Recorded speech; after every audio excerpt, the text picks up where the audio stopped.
Go write a book.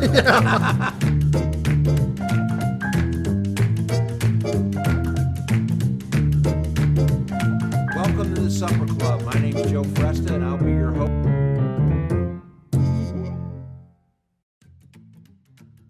The Supper Club, brought to you by Mercy, transforming the health of our communities. Kuna Food Service, a family-owned tradition since 1918. Lordo's Diamonds, your family jeweler for life. Pristine Design Build, boutique residential solutions for your home. Oliva on the Hill. Fresta Limoncello. Keep sipping, my friends. Ackerman Toyota, the #1 St. Louis Toyota dealer in volume sales back-to-back years 2023 and 2024. Thank you, St. Louis. Welcome, everyone, to another episode of The Supper Club, brought to you by Mercy and Kuna Food Service. We have a very special guest here today, Dr. Jeff Ciaramita. Jeff, welcome to the show. Joe. And thanks for doing this, man. Great to be with you. You know, people are going to start thinking it's just an all-Italian thing, Yes. okay? We had Bomarito, we had Galati, we had Fresta, my dad, and now you, but that's okay. Is it not an all-Italian thing? Well, people are going to start thinking that. Go, wow.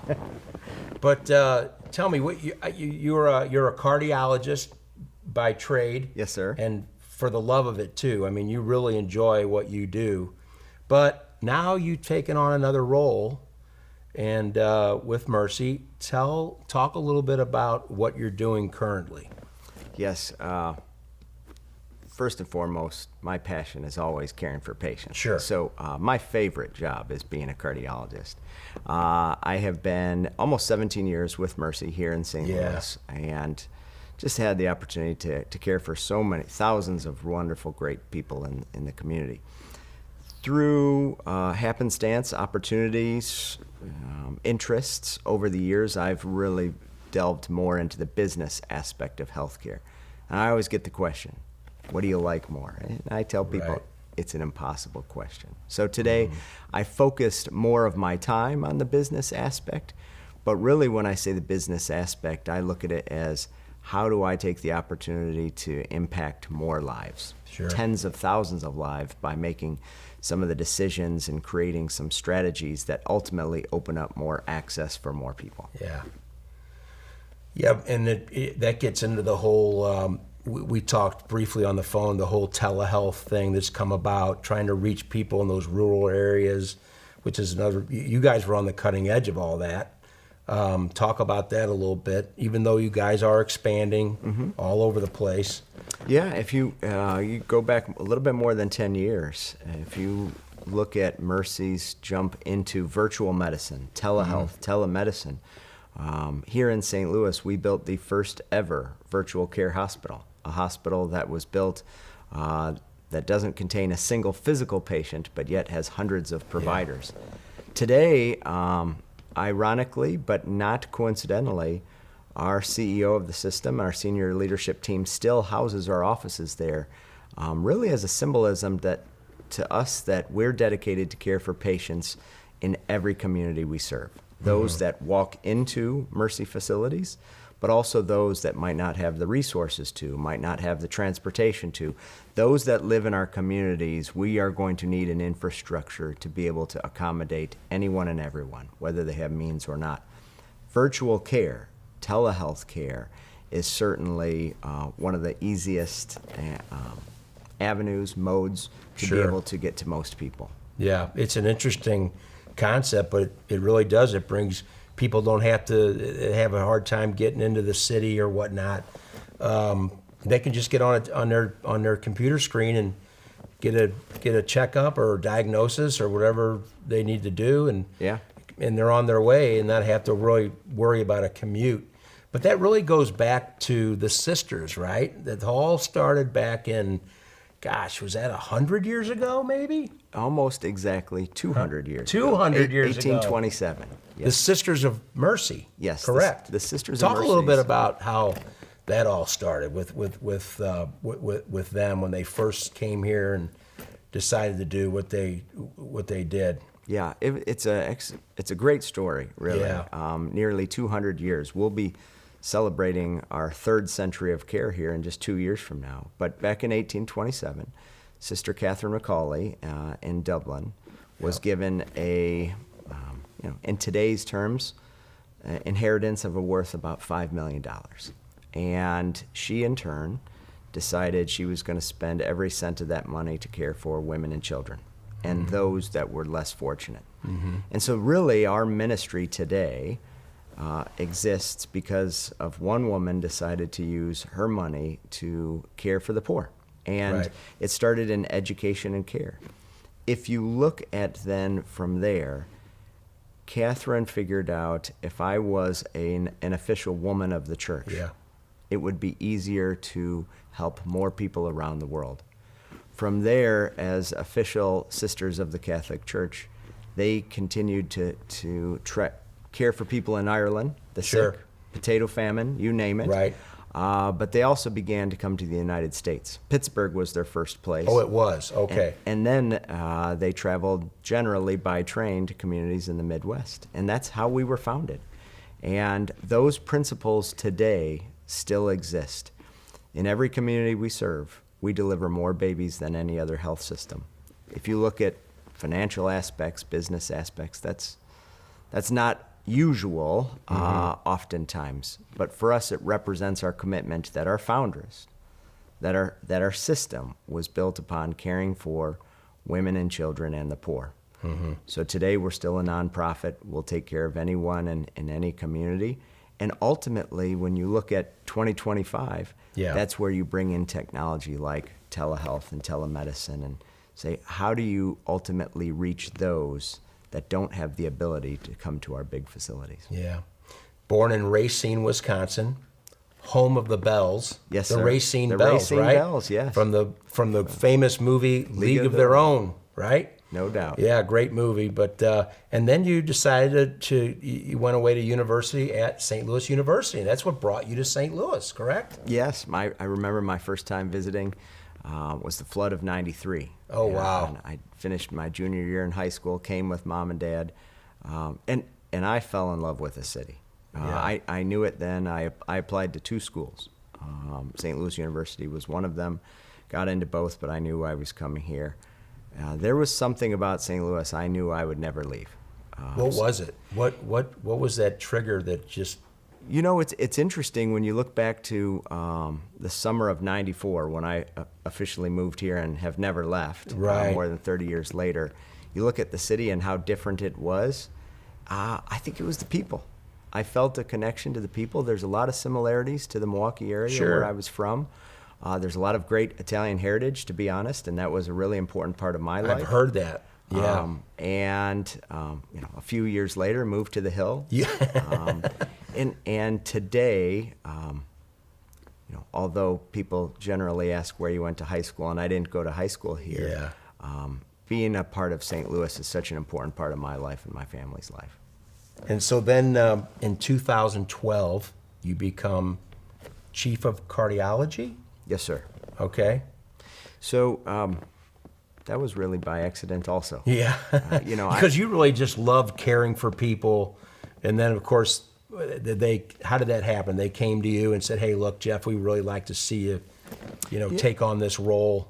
Yes, it was. I've always been at Mercy St. Louis. Sure. Blessed to be a part of, get a job at Mercy and join a really great group of amazing cardiologists who are still most of my best friends today.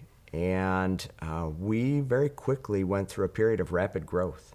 There was originally 8 of us cardiologists. Right. And within a few years, we were almost 30 cardiologists, and there was a lot of needs to start to organize more, I guess you'd say in a formal fashion, have a true formal leadership structure and an administrative structure to say, okay, we're a large growing group, but how do we start to get out of West County, St. Louis, and Sure. start going towards patients? Right. And so from that time, back in 2008, 2009, we had 3 locations, but we knew we needed to grow and go out towards the communities. And I was asked to be chief of cardiology of the group. Luckily for me, I was with a group of amazing partners who were supportive of that, and really that started kind of my leadership journey within Mercy. Yeah. Go ahead and expound on that journey. I know it kept taking you away from your passion more and more, which is patient care.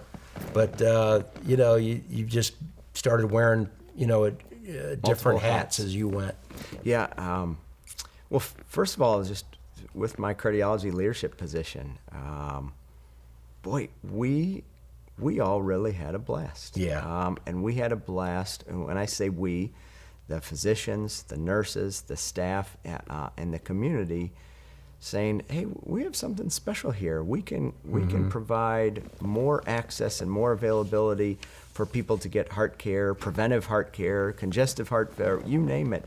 And because we had fun and had the right culture, we were blessed to have a lot of different successes. And I think that probably bred some of the opportunities that came up. But as Mercy then expanded beyond Mercy St. Louis into this region, there were different needs. And we bought St. Anthony's in 2017, and I had the opportunity and was asked to help lead the physician group there. And then a few years later, have more responsibility for the physician groups across the St. Louis region. And then ultimately in 2021, became the chief physician executive responsible for the physicians and advanced practitioners across our system. Yeah. And really a lot of it happened by accident, but Mercy gave me a lot of the tools and support. But more importantly, I think patients, our coworkers, our caregivers, and other physicians across the system, they believed in the theory that a physician who provides day-to-day medical care could also be part of the decision-making to create the strategies of how we would do things and how we would operate. And how you serve the community that you would be in, ultimately. And in every decision we make, truly, the patient was always in the middle of them, and will always be. Without patients, there's no Mercy, there's no healthcare. That's right. I want you to delve in a little bit more into that transitioning of St. Anthony's. That had to be a tremendous undertaking. I mean, because it's no secret that hospital it struggled. And I was so pleased when I heard that you guys were going to take it over. But that had to be a tremendous challenge, undertaking, staffing it. Get into a little bit of what was your mindset? Did you have to move your office there? Did you have to really, what was that all about? I mean, it had to be a tremendous challenge, as I said. Some of my friends would be chuckling at that question. Certainly my wife. I remember the day in the spring of 2017 when I had a dinner and I was voluntold, "Hey, we know you're comfortable in..." Voluntold? Yeah, voluntold. We know you're pretty comfortable at Mercy St. Louis, but we're going to buy St. Anthony's, and we want you to go down there. I remember driving home and told my wife, and she said, "You did what?" I said, "I'm not sure if I had a choice or not, but..." St. Anthony's and that entire southern part of our community is such an important and amazing population of people. Yeah, it really is. And one of the challenges they had is, I think in the 10 years before they were ultimately, before they ultimately became part of Mercy, they had 7 or 8 CEOs. Wow. And there was constant change and turnover there. So you had all of these great people. And I mean really great people who worked there because they were committed to the people near the community of St. Anthony's. Sure. South County, but the entire corridor down south. But yet they didn't have enough resources and a consistency through a leadership structure to actually be successful. Right. So their heart was in the right place. Their heart was in the right place, no doubt. And in fact, if you looked at loyalty and dedication, or whatever the term is, the people that worked there, they put up with a lot for many years. They were the most dedicated to the people in the community. And they were probably people who lived there, No question. knew the people who came in and out of the hospital all the time. And so there became probably was that strong personal connection, There was. community-wise. And so, like I said, it was in their heart to do it, but maybe just didn't have the resources, and that's where you guys came in. And I think that's where we came Yeah. in. And of course there was the fear of the unknown. There. Sure. Okay, great. A new leadership. It's not a new leader, it's a new system now. We made the promise right up front. We were going to invest hundreds of millions of dollars into that facility, even though it's 15 minutes from Mercy St. Louis or otherwise, that the need for healthcare in the community was so great, we were going to continue to build. And Sure. since then, we've invested hundreds of millions. We've built new cancer centers. We're right now undergoing almost $100 million renovation of the Yeah. emergency room. It has been so exciting to see. Our CEO there, who's been with us for a number of years now, his dad was a physician on staff there, and it is such a proud and great hospital and medical community. As it was a little labor of love for the first Right. first few years, but it's a true source of pride for us today. Yeah, that's great. And what do you think the attraction is for you to bring in for staffing, doctors, nurses, admin people, just to make that all come together and be the right people? Or did you sort of already have that there because of a lot of them probably were from the community? Yeah. Or did you have to just I think, when you look at healthcare is it's a pretty tough field. Yeah. It's a field that never rests 24/7, and your hardest times is when healthcare is needed the most. And so, in general, I would say labor, workforce, all of the areas that you Right. asked, there'll always be a struggle in any Right. sector. But there's also always opportunities. In most communities, healthcare is the largest sector of the workforce. Yeah. And usually the largest employers in communities are the healthcare communities. Sure. So it wasn't necessarily as much of attracting them, because a lot of times opportunity attracts them. But creating the right culture and empowerment is how you keep them. Sure. I think within Mercy, certainly we are a Catholic nonprofit entity, but we build a culture that allows people to be free and Sure. to understand what our job is, simply to focus on other people. It's an unusual career. Whatever area of healthcare that you're in, if you're working for Mercy, you're still working for somebody else. Sure. To change lives. So I think that was one of the things in 2017 that we had the ability to build on at St. Anthony's, but we've done the same thing at, whether it's Jefferson Regional or Festus, and in Washington and Lincoln, even to our new You just campus that we're had a building. big groundbreaking, right? In Wentzville. A huge Talk groundbreaking. about bringing it to the people. Yes. That's such a exploding community out there. It's just unbelievable what goes on with all the people and the restaurants and everything popping up out there, west of the Missouri River. And now you guys are right in the smack dab in the middle of it. Boy, Joe, you couldn't have said it better. It's almost like that you have to see it to believe it. Yeah. If you look at the state, there's no question, the Tri-County area, St. Charles County, Warren, and Lincoln counties, but specifically Wentzville and O'Fallon, that area there, it's exploding. It's exploding. Unspeakable. The population is going up, and unfortunately, they don't have enough healthcare facilities out there to meet the population's demand. Even as you look today in our challenged healthcare environment, nobody is building hospitals or hospital campuses, I'd say, willingly. Nobody's searching out to do that. Yeah. However, if you look at that area, almost 20% of our patients were driving from that area Right. for hospitalization alone. And so, yes, there's some clinics and there's some other healthcare, and we have great medical partners in this community at BJC and SSM and Sure. St. Luke's. It's truly a partnership to deliver our what our patients need. But there's not enough. And so it's an exciting time for us to be able to invest. We'll invest over $600 million on a new medical campus.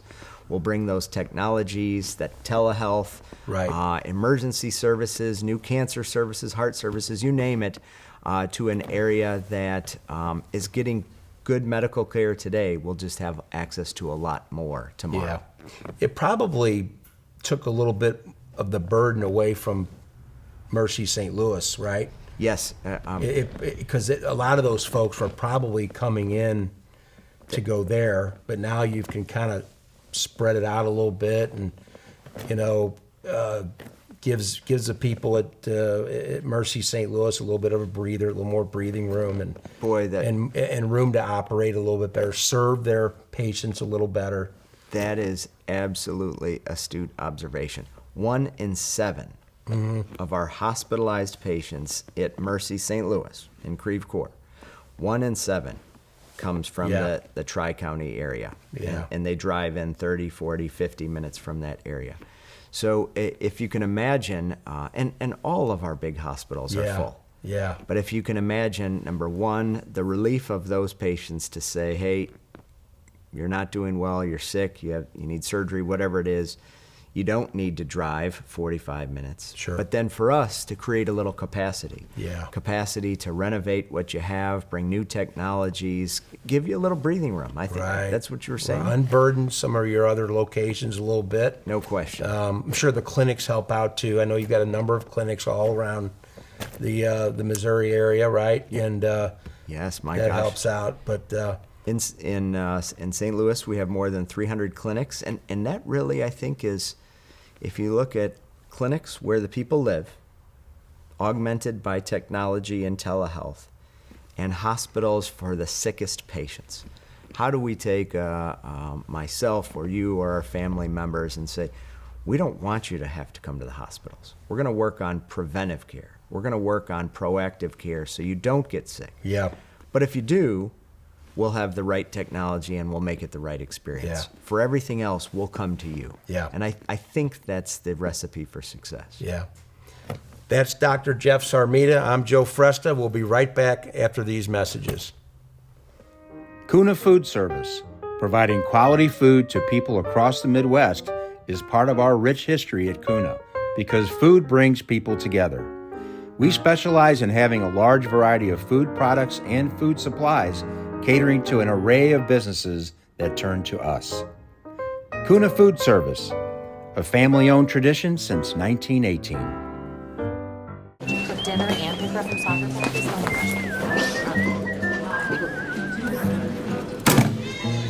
Take a number.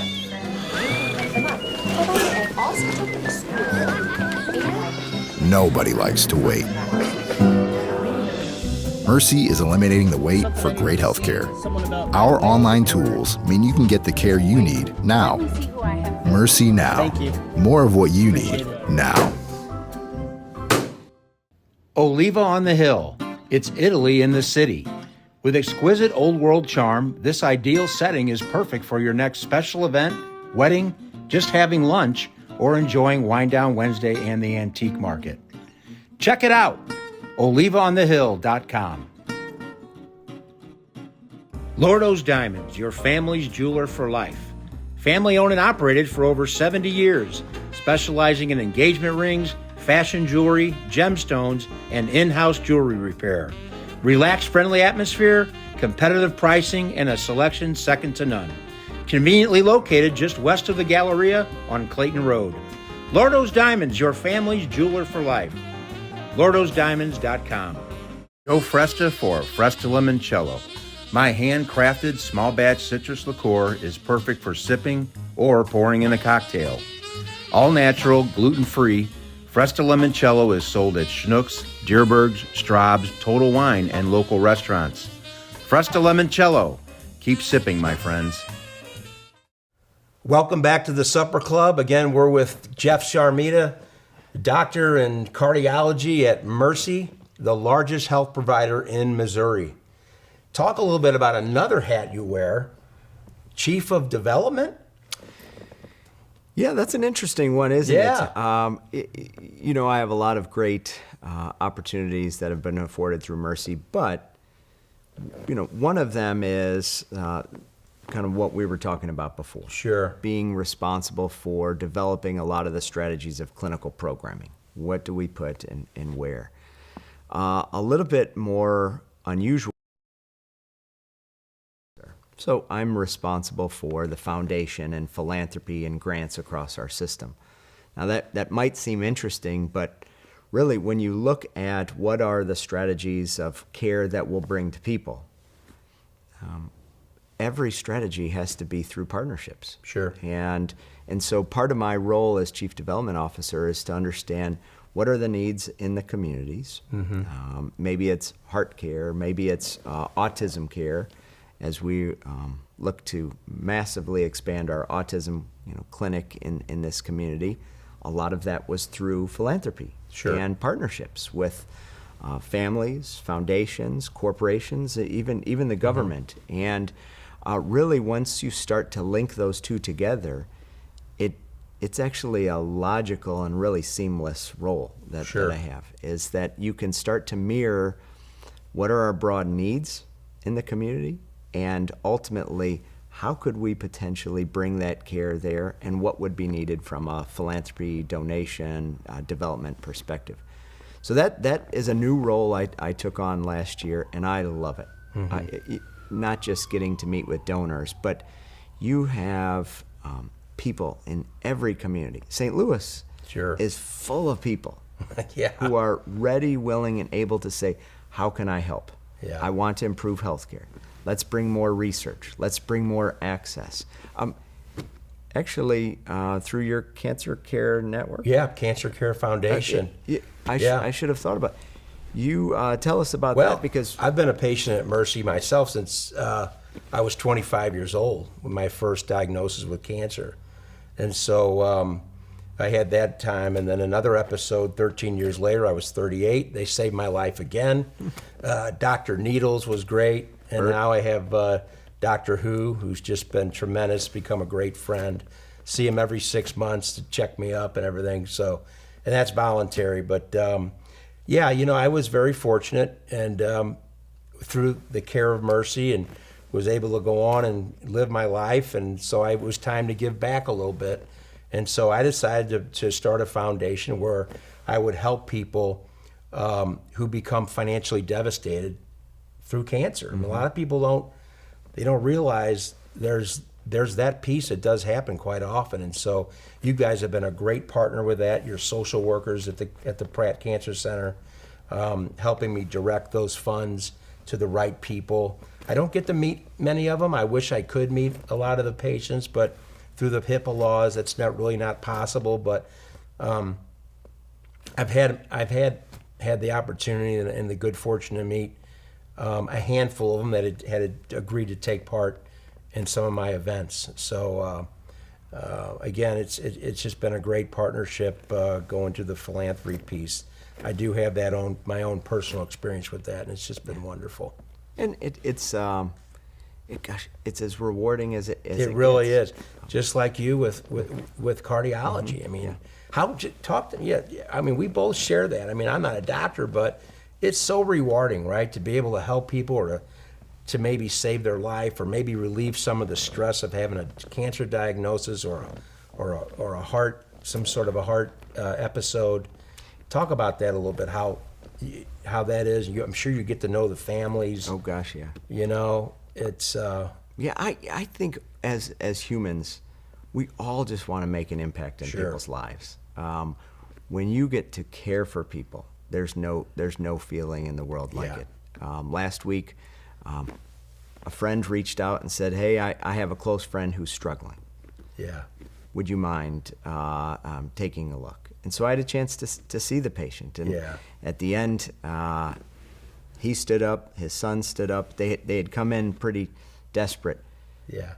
I got to give them both a huge hug and say, "Hey, there's no promises, but we're going to get you better. Right. And we'll be in it together." Sure. That journey of healthcare, the bonds, the relationships, the hugs, the trust, the tears, As docs, people think we don't do it. Dr. Needles does, Dr. Yeah. Who does. You share some tears, you share some sorrow and heartache, but then you share some joy. And with healthcare, when you just step back at everything else, the ability to impact somebody's life, whether it's through philanthropy, foundations, helping ease medical bills, sometimes it's just with a simple hug. But being able to bring that expertise, clinical expertise, to the families too it's great. Yeah, it's wonderful, isn't it? Yeah, we do it in different. We take different roads, but we end up at the same place, and it's just very rewarding. Yeah, Agreed. it really is. So were you involved with? Because every time I drive into the Mercy St. Louis campus, there's that new, not so new, but the heart hospital. Correct? Were you involved with that? So on the campus, it's amazing. Mercy St. Louis opened in 1963. Yeah. And since then, it's morphed and continued to expand. So I came to Mercy St. Louis in 2008. The heart hospital was built just before that. The cancer center where Dr. Needles used to work, and Dr. Who, that's the Pratt Cancer Center on the north side. That has continued to grow and evolve, and we had the opportunity to bring proton radiation to the region and that campus there. That brand new Center for Performance Medicine right along the interstate opened a few years ago, and that's one of the world's largest ambulatory surgery centers. So I've had, through my journey on that campus and with Mercy, luckily I've been able to be involved in the creation of all of those. And when you look at the creation of all those, what does that mean? How do we start to make the healthcare journey and experience better? That Center for Performance Medicine was the first time that we integrated technology into every aspect of that. Not simply to have bells and whistles, but to make navigating healthcare when you're not feeling well, when you have a need, when you're injured, whatever it might be, easier, less stressful, less bureaucracy. The technology to get insurance authorizations faster and smoother, and not have to come back 3 days later for appointments, bringing them all together. Those are some of the things that I get to do, and they're pretty rewarding for patients and their families. You said a word, navigation. Talk about the nurse navigation program at Mercy. Well, I was going to hold this back, but my father lives in Wisconsin. He has metastatic lung cancer and prostate cancer. And he gets 100% of his cancer care at Mercy St. Louis, in your same office. The true special sauce of cancer programs is cancer nurse navigators. My dad's navigator, Dawn, she's a hero. They all are heroes. When you have cancer, it becomes all-encompassing. There's nothing that you can't have a heart problem that's only a heart problem. Sure. It's the mind, the body, the entirety. Same thing with cancer. We have been blessed within Mercy to build a massive and robust infrastructure of nurse navigators whose sole job is to simply remove obstacles to good care. That means if you have issues that have nothing to do with medical care, they jump in and help out. If you have other issues that need different types of specialists or docs, they help bridge those gaps. It's overwhelming. And within healthcare in the United States, it's complicated. And we've created a lot of those complications unnecessarily as a healthcare industry over hundreds of years. And our nurse navigators are the true miracle workers of bringing everything together. I think it's so important because I think when someone gets any kind of a life-threatening diagnosis, whether it be a heart issue or cancer, you're a deer in the headlights. And you're going in, you're talking to your doctor, but you're like, you're hearing what he's saying, but you're not retaining it maybe. Because you're just got all this, you're kind of in a state of shock. So it's so important to have a health advocate, and that's where the nurse navigation comes in. I don't know if I've ever used that term. I like that term. You really need an advocate for you. Your first question if you have a heart problem and anything comes up is this my heart? if you have cancer, the first thing you think about, my gosh, is this cancer? Is this something happening else? to me? And the way the system is set up, and nurse navigation, there's not an infrastructure that pays for those. Those are built a lot on philanthropy and foundations like yours and others to say, when push comes to shove, do you have somebody working in your corner that can help you out? Right. That might just needs to say, hey, Jeff, or hey, Joe, don't worry about it. This is normal. We got Right. this. Oof. Or how am I going to get this blood test tomorrow? I don't know where my paperwork is. I don't know what's going Right, on. right. The key to good health is access. Yeah. And that's why when you look at, regardless of whether it's cancer, heart, or anywhere else, we don't have the ability for everyone in this country to get access enough. From a nurse navigation perspective, when you have cancer, you need to know what is the access I need and how can you help me get there. They're miracle workers. Yeah, it truly is, because again, it's just so important, because a lot of people are maybe someone up in years, maybe don't have a lot of family members around anymore or what have you. And so now they have someone they can just call and say, hey, like you said, oh my gosh, I lost my paperwork or whatever it is, and they could just assist you right away. And it's just that's can't put a value on that. That's for sure. And to help these people so they can just focus on getting better, right? Focus on getting Yeah. better. Yeah. Keep No your question. mind right. Be healthy up here so you can get healthy everywhere else. Yeah. I was contacted by a friend this morning about a heart patient, and the reality was this: they didn't speak English, and they left the hospital and said they didn't get any paperwork and they don't know what to do, and they were just discharged from another hospital, a different city away, Yeah. not a Mercy hospital, not any of these healthcare, and so ultimately I helped navigate them to get the paperwork, and it was actually all there. But number one, they didn't get it. Number two, they couldn't understand it. Yeah. So healthcare is much more than making the right prescription or ordering the right test. It's finding somebody to say, hey, how do you get your routine paperwork? Yeah. And how do you understand what's going on so you can start to advocate for yourself? Sure. There's a lot of opportunities in this country. Yeah. I'm going to name an area, and you tell me how Mercy has expanded in that area. Sounds great. Pediatrics. Oh, well, pediatrics, that's a great question, because most people would know, in St. Louis particular, we are blessed. Yeah. Look at St. Louis Children's Hospital, powered by Washington University, Cardinal Glennon Hospital, just an SSM, and then there's Mercy Kids. In this region, by far, the largest deliverer of babies in this region is Mercy. Wow. Mercy St. Louis, nearly 10,000 a year. Wow. Wow. Those numbers are just astronomical when you start to think about 365 days a year and how many babies are actually born every day there. But the point with pediatrics is when all of those babies are born, then we need to find an infrastructure to take care of those kids through wellness and sickness and everything in between. For us in St. Louis, it is important for us to figure out, I don't know if partnership's the right term, but collaboration with some amazing community partners.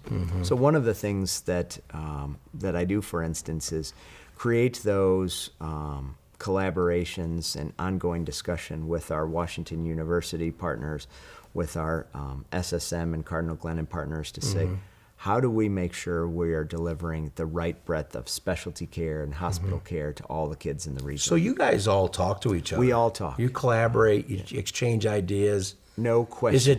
Is it a doctor to doctor relationship? Did you guys remember just going to med school together? Or Yeah, that's a what's the connection? It's a good question, because everybody knows everybody in St. Louis, as you know. The doctor relationships, having multiple training programs here across all systems, is very helpful. But the reality is, it's a commitment from all of our healthcare institutions to work together to do what's best for the kids. We are not going to do, we at Mercy aren't going to do kid heart transplants. Or bone marrow transplants, or high-level neurosurgery, or heart surgery even at our facilities. Yet We have thousands of kids being born in every single year at them. So it's doing what's right, taking business aspects, putting them aside. It's administrative friendships and partnerships, collaboration. Most of all, I'd say it's mutual admiration. Sure. But it's putting sometimes some business, maybe tendencies, I'll call them, putting them to the side and say, all right, we have a 3-year-old who's in need. How do we best take care of the 3-year-old? Right. I will tell you, in pediatrics, it's easy to blur those lines because you look at those kids and the families, and it's easy to make the right decisions. We are blessed with WashU Pediatrics, St. Louis Children's, and then SSM Cardinal Glennon, 2 tremendous pediatric partners. But that would be something that I get to work on day in and day out, is creating those strategies to bring us together in the best ways possible. And then there's graduate medical education. Are you guys getting into academia now, or explain that to me? Yeah, that's a great question. So we have at Mercy St. Louis, it's big facility, huge facility, and thousands of doctors. We've always had medical students and residency programs there, and that's reasonable, and we always will. And it's a great opportunity. A lot of those babies being born are by physicians who went through our OBGYN fellowships, and a lot of our docs today are docs that went through our graduate medical program to do internal medicine or family medicine residencies. And so we'll continue to focus on that. But as the population continues to expand and the workforce of physicians or even advanced practitioners continues to contract, and those things are both happening, what we're finding is in our communities, the graduate medical education will be more and more of a strategy that we need to employ. So today we're looking at Southwest Missouri and launching new graduate medical education programs and bringing medical students and residency programs. In Northwest Arkansas, tremendous need to bring physicians into that area. We will continue to look at either partnerships or organically building them on our own. And how fun is that? Yeah. I mean, really educating the new generation of physicians. It's just another form of growth. Just another form of growth. Just another form of growth. And just that growing funnel. your people and Yeah. to serve the communities. So a lot of I get to do a lot of really cool things, I think. Yeah, you would say. it sounds like it. Yeah. Now, what about you're opening up a cancer center in Springfield, Missouri? So, or is that on the docket? It's on the docket. Okay. Yeah. So actually, that's a great point. Springfield is a good example. Fort Smith in Arkansas is a good example. Ada in Oklahoma. is a great example. These are all communities where we have robust cancer care today. Mm-hmm. What we don't have is the infrastructure to bring it all together. So the navigation necessarily, right. the newest radiation or the newest linear accelerator, or even clinics and infusion space to have enough docs to bring them in. Right. So in all of those areas, we provide the cancer care, but I get to work on what are our strategies to create unified cancer centers or bring that all together. A lot of it will be through partnerships with foundation and development. A lot of it will be investment on our own.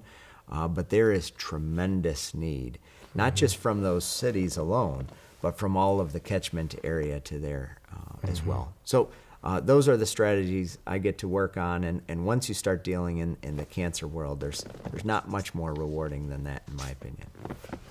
Yeah, it really is amazing. Getting back to the philanthropy piece, how generous St. Louis people are. Yeah. And I've found that in my own experience. People don't even hesitate. What do you need? Running my cancer foundation for well over 10 years now. But and I think you would be in agreement too in all these different aspects of healthcare where there's a need for people who are in need, and St. Louis is really good about helping each other out. Asking for money, it's hard. It is. It's a foreign concept. Yet when it comes to asking for money to help others or to bring services that aren't there, it's just amazing how generous the people of St. Louis are. Sometimes I know we underestimate the amount of people that are actually willing, able, and excited to help others. If you look today, Mercy runs the largest autism therapy and development center for kids with autism or any other therapy needs in the region, by far. Those programs, generally, the way the healthcare system's set up in the United States, those are financially challenged programs everywhere, meaning nobody is running in to say, how can we operate or grow these programs? It's unfortunate that's the way the payment system is set up, Right. but that's just the reality of it. We, next year, we will open a brand new facility, massive, 30,000 square foot facility, and donors, people in St. Louis, Yeah. all stepped up. They step up. They just, what can we do? Right. And I'm just telling you, there is, you look at the city and the pride that comes from that. These are people that you know, that I know. These are people Yeah. that don't know any kid or family affected. They're willing to give their hard-earned Yeah. money there. It's Yep. pretty awesome. Yep. St. Louis is, that's the thing that keeps me here over 30 years and instills pride, is the people of St. Louis want to help. It's probably just I think it's just a Midwest mentality, upbringing, Yeah. It's Agree. how people were raised here. You probably in Racine, you probably saw that. It's part of the upper Midwest. Same thing. And it's the same thing, and I'm sure your folks taught you the same type of thing. You witnessed that type of thing growing up there, and it's the same thing here, and you just brought it all with you. Yeah. How can you Yeah. help your neighbor, whether you know Yep. them or not? And healthcare is a really easy, it's an easy avenue to do that, if you will. Yeah. Largest healthcare provider in Missouri, Mercy, but you're also in Oklahoma, Arkansas, Kansas. Am I missing anything? Not missing anything. Well, no, those are all of our facilities. We do have what we call our outreach ministries. And so actually, if I could, we have in Laredo, Texas, in Hot Springs, Arkansas, which is not in any of the areas where we have hospitals, and then in New Orleans, we have dedicated Mercy ministries that provide care for people there, even though we don't have any clinical operations. So, said another way, we create philanthropy, we provide care, but we don't employ physicians. And so those are three areas of pride where, just to be frank, we spend tens of millions of dollars annually because we were previously in those communities, or healthcare was, and there is now massive needs for healthcare. Yeah. If you look at Laredo all the way down at the south of Texas, or New Orleans, even in our Child Advocacy Center in Hot Springs, Arkansas, these tremendous stories, and we, as a nonprofit, we have to go back to our roots. Yeah. Caring for women and children and those who are underserved. Yeah. And so we're just within those the 4 states for traditional healthcare, but proud of our outreach ministries. Define as well. ministry, though. That it's not necessarily brick and mortar. Yeah. It's just So there's some brick and mortar, but what I Right. mean by ministry is we donate everything. okay. There is zero revenue coming in. Okay. So these are infrastructures in those communities where we provide care. It's either through donations or, more often, donations from Mercy, meaning Mercy funds those ministries, and that's what I mean by that. So in New Orleans, we might provide behavioral health. In Hot Springs, we might provide advocacy and care for those that have been abused, or in Laredo, people just simply without health insurance who have nowhere to go when Yeah. have dire needs. Yeah. We fund all of those ventures annually through our own operating budgets. Yeah. One final thought. In every industry, it seems like it's so hard to staff, whether it's the restaurant industry, healthcare. Do you find that to be a challenge in your area, staffing? Oh, God. Getting people, just getting workers and labor, and because I know in the restaurant industry, they talk about it all the time, right? It's just it's top of the list challenge right now, and I don't know if it's the same way in healthcare or not. I think it's the exact same way in Yeah. healthcare. It is just simply a massive challenge across the board. And I think there's a lot of reasons why is that in healthcare, the population is aging, the baby boomers are aging, the workforce is not aging or, and not increasing at the same degree. There's a lot of options. So if you're in the restaurant industry or in healthcare, if you have challenges, it's easy to walk across the street and set up shop someplace else. I know, number one, we're going to need technology advancements to be able to offload the needs. We are never going to have enough human labor. Right. So that's the great news for us humans is that there will always be jobs available. No layer of technology will be able to replace that human interaction within healthcare.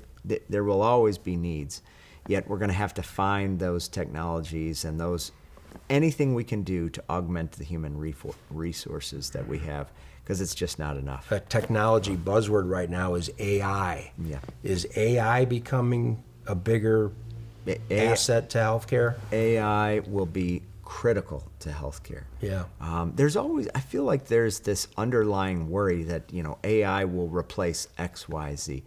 What I say is AI will augment what we would have wanted 10 years ago, 20 years ago, 30 years ago. I'll tell you just one quick example of how Mercy is bringing AI to change lives. We invested and brought, we're the largest health system in the country to bring this technology, but something called AI Doc. Okay. And it's an AI computer algorithm that runs in the background of all of our radiology platforms across our system. Mm-hmm. And that technology automatically detects abnormalities and then triages those abnormalities to levels of most critical to normal. And what it does is that technology hand feeds the radiologist. Right. We still use human radiologists, of course. Sure. Not getting rid of them. But it hand feeds those studies and the most critically abnormal ones to the radiologist that says, read this first. Okay. Think about that. Right. You have somebody that might have an ongoing brain bleed, or somebody that might have a dissection of an aorta, or something that if not taken care of immediately, the patient could die. Sure. Somebody who's walking in, experiencing something at an ambulatory clinic, getting a scan someplace, that takes that study, instead of sitting in queue for 6 hours for the radiologist to read it later on that night and then try to find out how to get a hold of Mrs. Jones at 9 p.m., that technology sends it and says, this is critically abnormal. If you agree, read it now. Amazing. Amazing It's technology. amazing. So AI is here to stay, and we will be able to impact lives with it. Yeah. And Mercy's going to embrace it every step of the way. Absolutely. Yeah, because you're right. It's eventually the workforce is going to dwindle, and you're going to need that to fill the gap. And it's it's pretty amazing what it's able to do and how smart it is. And Yeah, no doubt. And augment the important care that we need to deliver to our patients every day. It's really great. We talked about the labor piece. Is that the biggest challenge in healthcare today, or is there something else? I think there's a lot of challenges in healthcare. From a, I'm going to just try to look at it from a patient perspective. I think if we just think about what's most important to patients today, Right. to them, that would probably represent the biggest challenge is, how do I get access to what I need? How do I get it timely? And how do I navigate a really, really hard maze? And healthcare is daunting. So I think the biggest challenge that we have on healthcare, labor is always going to be there. But we could hire thousands of people, and I'm not sure it would make it easier on somebody who's not feeling well, who might have something bad brewing, under the skin, if you will. And I don't think we have an infrastructure in the United States in our healthcare system that can adequately bring people along that journey. We're going to need to change the way we do things. We're going to need to create platforms and use technology. And we're going to have to maybe worry less about some of the structure things that we've done in the past to say, how do we truly navigate patients seamlessly through the healthcare system? Yeah. Regardless of means, regardless of anything else, whether you live in a big city or Yeah. a small town of Yeah. 200 people. I think that's our challenge on the horizon. Yeah. Good stuff. Now, we named the states you're in. Any goals of entering into any other states in the Midwest? Or are you pretty much I think we're content pretty. where you're positioned now? I think we're intent. Yeah. We get asked that a lot. If you look, we're primarily from St. Louis down, Interstate 55 down to the Okay. south border, Interstate 44 all the way to Oklahoma City, maybe with a little gap in Tulsa. But the reason why all of our healthcare facilities are really contiguous is it allows us to take benefit of our most precious resource, which is our caregivers. Right. We can have, if we go to the community next door, we can take and share our caregivers, our amazing nurses, our administrators, our techs. Yeah. And you start to be able to scale that. As opposed to going to an island, it's really hard to bring those Mercy charisms and the culture and all of those things that we're so proud of and create it from scratch in an island someplace. So I know without a shadow of a doubt, just like Wentzville or Yeah. Northwest Arkansas, we're going to continue to grow. But we'll more likely fill the dots in around Kind of those move four out states. from the epicenter. Move out from slowly. the I think that's epicenters. probably the best way to do Yeah. any kind of business. If you're trying to grow your business, is just sort of slowly, so there's a familiarity. Yes, sir. Of who you are, and people know who you are, and That's exactly it. feel confident enough to In the care utilize that- your services. Yeah, and if you look at Mercy's history, we've never gone to a community where we weren't asked to come in. Right. And it's easier to do that when there is that adjoining familiarity of hey, we know Mercy. They're Yeah. they're down the road here. Boy, Yeah. we'd like them. Can you help us out in our community? Yeah. So we'll look to meet the needs. We don't always meet all of the needs and always say yes. But I think that you can expect us to continue to fill in some of those dots in our 4-state area. What's the formula? So when you go into a community and look and see if it's a viable location for you, what are the maybe 2-3 Yeah. bullet points you're looking at when you want to expand? Most of the time, the formula is just simply, is there a need? Right. If there's other... Is it population? If there's other healthcare entities already in there, maybe there's 3 different healthcare facilities in the Sure. community, and they really only need 2. Right. Nobody wants to know that because there's a lot of that pride, but that might be something where we didn't go. If there's a challenged financial model due to some previous actions, that seems like something that would be easier for us because we can come on in and say, bygones are bygones there, but there's a need. If there is patient need in a community, generally, we're going to say, sign us up. And in the last year, we've had the opportunity to come into Perryville in southern Missouri. Okay. That's been great. Just most recently in Pittsburgh, Kansas. Wow. Smaller areas that are, they wouldn't consider themselves small. Right. They have tremendous pride in a great community. They just need a little augmentation of some of the scale of a healthcare system like Mercy. Those would be the ones that we generally jump in with excitement. And you also have some great partnerships with the Cardinals, I believe, right? Yeah. The Blues. Yeah, I should have said that. In every community when we're in, we want to be a civic partner too. Sure. We have been partners with the St. Louis Cardinals for 11 years now. We are an exclusive partner with them, similar to a Coca-Cola or Sure. Anheuser-Busch or others. And it's a perfect example of a true medical partnership. But we have partnerships with all of our sports and athletic clubs across the city, from maybe Scott Gallagher or High Performance wow. and That's volleyball and great. all of those. Yeah. And what it really is to say is we want to be a civic partner with you. We want to work together.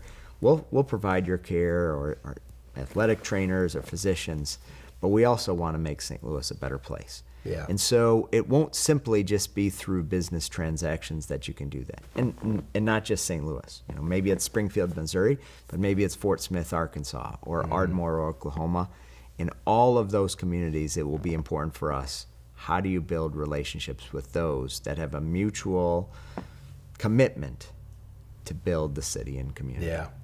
And that's what we have to do in St. Louis, and we'll never relish that. Yeah. We'll always relish that. We'll never relinquish that obligation. Making St. Louis and other communities a better place.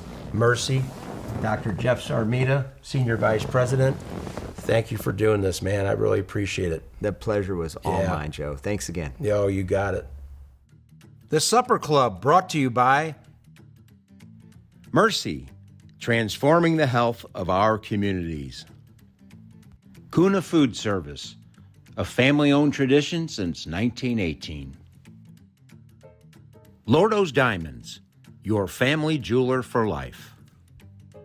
Pristine Design Build, boutique residential solutions for your home. Oliva on the Hill. And Fresta Limoncello. Keep sipping, my friends. Ackerman Toyota, the #1 St. Louis Toyota dealer in volume sales back-to-back years 2023 and 2024. Thank you, St. Louis.